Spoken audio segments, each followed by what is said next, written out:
सोबत म्हणजे आमच्यासोबतच होते असं. ज्या बी पडेल ना तेव्हा इथे तुम्हाला याचं पूर्ण गार्डन दिसणार. म्हणून मला थोडीशी ज्वेलरी वगैरे व्यवस्थित ठेवायची आहे. माझी माहिती नाही कोणतं आज वेगळंच काही वाटत आहे. गुड मॉर्निंग, नमस्कार, welcome back to my channel Pallavi Ingalkar blog. तर नवीन असाल तर सर्वात आपल्या चॅनलला सबस्क्राईब करून द्या आणि व्हिडिओ शेवटपर्यंत एन्जॉय करा. तर आज आमची सुरुवात अशा प्रकारे झाली आहे, काहीशा अशा प्रकारे झालेली आहे. आम्हाला आता जे काल आम्ही गहू आणून ठेवले होते ना नेले वाटते तर ते जे गहू आहे ना ते आता छान उन्हात वाळू टाकायचे आहे. कारण की याला ऊन देणं खूप जास्त गरजेचं आहे. जर ऊन जर व्यवस्थित याला भेटली नाही तर याला सोंडे लागल्याशिवाय राहणार नाही. आणि तसंही सोंड्यांचा इथे इतका जास्त प्रॉब्लेम आहे खूप जास्त. किती काही केलं ना तरी सोंडे होतातच. आता बघू यावर्षी काय होते तर गव्हाचं.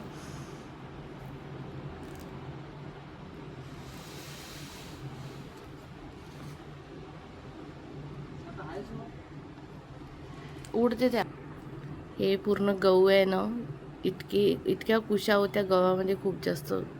मला हे गहू बाहेरून मी यांना म्हटलं होतं साफ करून घेऊन या, पण माझ्या यांनी मग आता कोणाला फोन करणार आम्ही, याला त्यालाच तिकडे फोन करणार ना. माझ्या आत्यांनी काल जिथे गेली होती ना मी, तर त्या आत्यांनी मला पूर्ण हे गहू साफ करून दिले पूर्ण. त्याने कशालाही विनाकारण याला त्याला विचारते म्हणे, मीच देते म्हणे करून साफ म्हणे. तर असं आहे मंडळी, पूर्ण गहू साफ करून दिले. आता फक्त मला एक चाळणी मारली की दळायलाच न्यायचं काम आहे. तर मंडळी गहू तर वाळू टाकले, पण आता वातावरण बघा चेंज झालेलं आहे. आणि खरंच हे माझ्यासोबत म्हणजे आमच्यासोबतच होते असं. ज्या आता 2-3 दिवस इतकी ऊन होती आणि नेमकं बघा आज गहू वाळू टाकले आणि हे असं वातावरण झालेलं आहे. ऊन बिलकुलच नाही आहे, असं पूर्ण आभाळ आलेलं आहे. आता माहिती नाही, ढगाळलेलं आहे पूर्ण. काय छान म्हणलं. आता एकच दिवस हे बघा, आता कसं एवढी कडाक्याची ऊन होती 2-3 दिवस, तर विचार केला होता की एक दिवस जरी ऊन दिली ना याला तरी भरपूर आहे आणि पटकन आपले गहू आपले कोटीमध्ये चालले जातात. पण गोष्ट अशी की देव आमची परीक्षा घेणार नाही असं तर होणार नाही. आता बघू, पाऊस आला तर त्यावरूनही काम ते सोने पे सुहागाच होऊन जाईल. तर असं आहे. हे पण नाही आहे मेन म्हणजे बघा, हे सुद्धा नाही आहे, हे गेलेले आहे रेफरसाठी आणि असं झालेलं आहे. तर चला मंडळी, आता बघू काय वातावरण काय रंग दाखवते आपला. तर मंडळी आंघोळ वगैरे झालेली आहे आताच, आणि आता मी जाते फुलं तोडायसाठी. देवपूजा करते, फुलं तोडून आणते. आता माहिती नाही फुलं आहे की नाही, तर किती काय तर माहिती नाही. आणि माझा आवाज चेंज झाला बघा, मला सर्दी होणार. आणि तसंही मला कालपासून कडकड लागतच आहे. पण आता मला असं जास्तच हे होत आहे, माझं नाक पण खूप दुखून राहिलेलं आहे. तर काय एवढ्या उन्हाळ्यात सर्दी होते विनाकारण. थोडंसं उन्हाळ्यात तरी सुखाने जगू नाही द्यावं का. काही ना काही चालू असते. फुलं तर काय माहिती सापडते की नाही. तर पूर्ण झाड वाळलेलं आहे, फुलं पण नाही काहीच.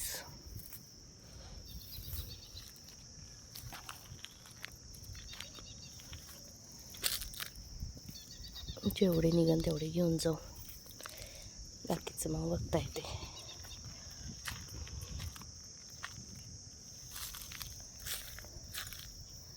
छोटू फुलं आहे, फुलांची ग्रोथ पण नाही होत व्यवस्थित.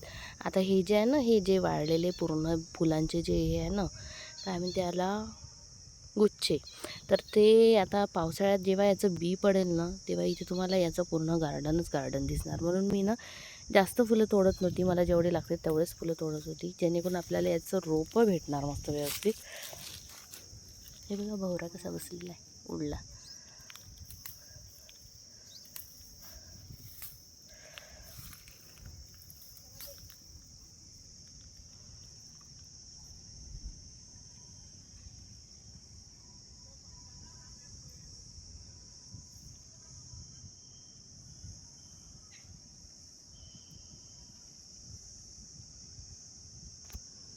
चला, आपले कामापुरते एवढे फुलं निघालेले आहे.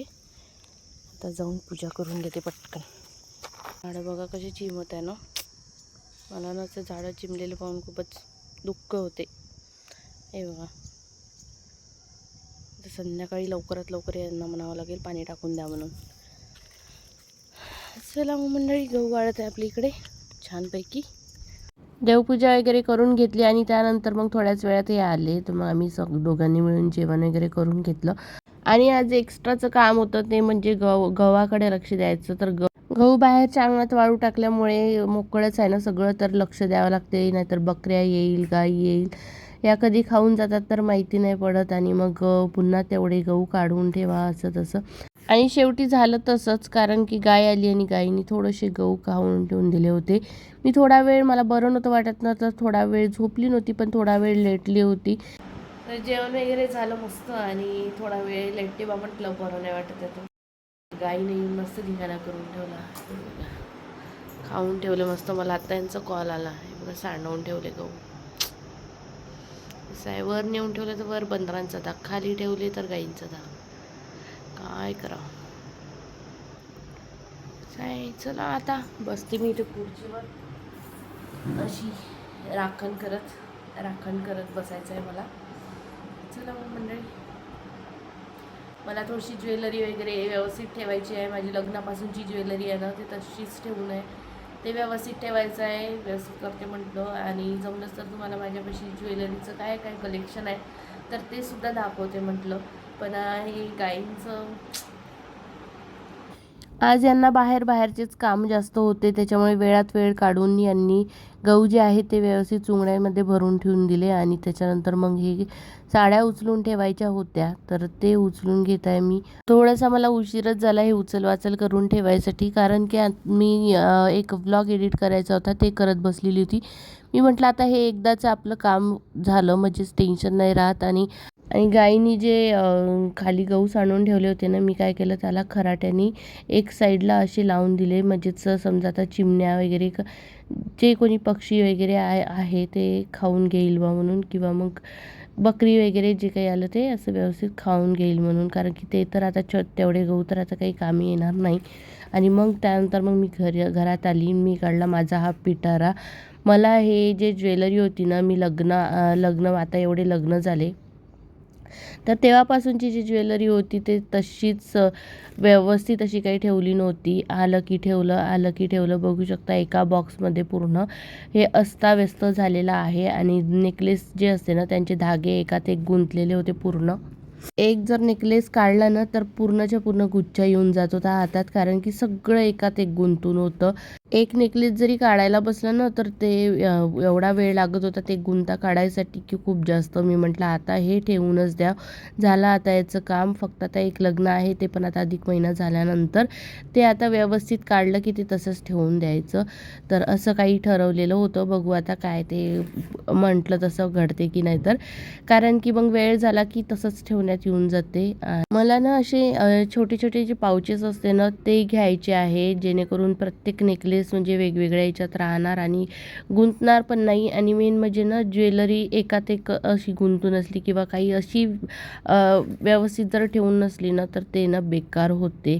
आणि एवढे दिवस झाले, आता आपण एवढ्या दिवसाची माझी ज्वेलरी आहे जे की मी व्यवस्थित सांभाळून ठेवलेली आहे.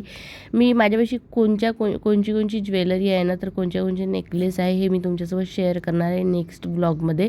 तर तो पण ब्लॉग आवर्जून बघा. माझ्या लग्नापासूनची ज्वेलरी जी आहे ना, जे छोटी मोठी जे काही ज्वेलरी आहे ते सगळं मी असं व्यवस्थित सांभाळून ठेवलेलं आहे. फक्त एकच नेकलेस जो आहे तो माझा बेकार झालेला होता, तर तो पण आता दिसत नाही आहे कुठे आहे. तर पण माझी जेवढी काही ज्वेलरी आहे ना मी तेवढे मी तुमच्यासोबत शेअर करणार आहे, तर तो पण ब्लॉग नक्कीच बघा. आणि हे जे कानातले आहे ना हे माझे खूप फेवरेट होते, पण काय करता त्याचं एक जे कानातलं आहे ते तुटलेलं आहे. व्यवस्थित लावलं मी, ते पण काही जमलं नाही. म्हणून आता ते एकच कानातलं म्हणजे मला फेकायची सुद्धा इच्छा होत नाही आहे की ते टाकून द्यावं म्हणून, कारण की इतकं छान आहे ना ते कानातले. मेन म्हणजे ते माझ्या फेसकटला इतके छान दिसतात ना, तर आणखीनच जास्त माझे ते फेवरेट आहे. तर चला मग मंडळी, हे पूर्ण ज्वेलरी मी व्यवस्थित करून ठेवून दिली. आणि इतका वेळ लागला ना मला यामध्ये खूप जास्त. मग मी काय केलं, अर्ध काम टाकून दिलं आणि त्यानंतर स्वयंपाक वगैरे करून घेतला. आणि त्याच्यानंतर हे बघा याच्यामध्ये ठेवलेलं आहे असं. आता हे व्यवस्थित धागे वगैरे बांधून ठेवलेलं आहे. आता जेव्हा आपल्यापाशी पाउचेस येईल तर ते वेगवेगळे असे सेपरेट ठेवी. तर चला मग मंडळी, आता हे झालेलं आहे आपलं एक काम. आणि आता करते मी जेवण. तर मंडळी मस्त जेवण वगैरे झालं आणि आता थोडंसं बाहेर फिरावं म्हटलं, कारण की बरं नाही वाटत आहे. थोडंसं मोकळ्या हवेत बरं वाटणार. माहिती नाही कोणतं आज वेगळंच काही वाटत आहे. घरात तर असं दमकुंडल्यासारखं होत आहे.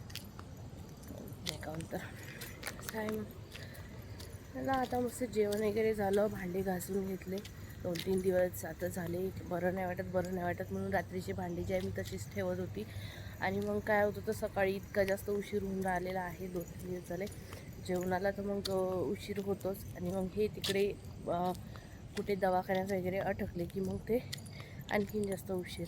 त्याच्यामुळे मग आता मी म्हटलं भांडे बरं नाही वाटत आहे तरी पण भांडे घासून घ्या, जेणेकरून आपल्याला उद्या आणखी तेवढाच त्रास आपला वाचून जातो आणि उठल्याबरोबर व्यवस्थित फ्रेश दिसणार. नाहीतर मग असं आहे भांडे घासायचे असं होऊन जाते. तर असं आहे. मग तर शानूला म्हटलं मी, शानू ये बाई. तिचा मगाशीच थोडा वेळ आधी फोन येऊन गेला.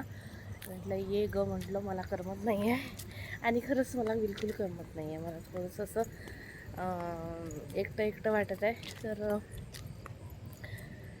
तिथून तर मी आईकडून तर एवढ्या उत्साहाने आली की मला आता क्वार्टरमध्ये जायचं आहे म्हणून. पण आता मला बिलकुल करमत नाही आहे. तर बघू आता मला रविवारी जायचंच आहे वर्धेला. तर तेव्हा तिला तिकडून येताना घेऊन यावं लागेल. तर चला मग मंडळी, बाकी तर काही नाही. आजचा माझा दिवस अशा प्रकारे गेलेला आहे. आजचा तुम्हाला ब्लॉग कसा वाटला कसा नाही कमेंट्स करून नक्की सांगा. आणि आपल्या चॅनलला लाईक करा, शेअर करा, सबस्क्राईब करायला विसरू नका आणि बेल आयकॉनवर नक्की क्लिक करा. भेटू उद्या नवीन एका छानशा व्हिडिओमध्ये. तोपर्यंत bye bye, good night, take care, bye.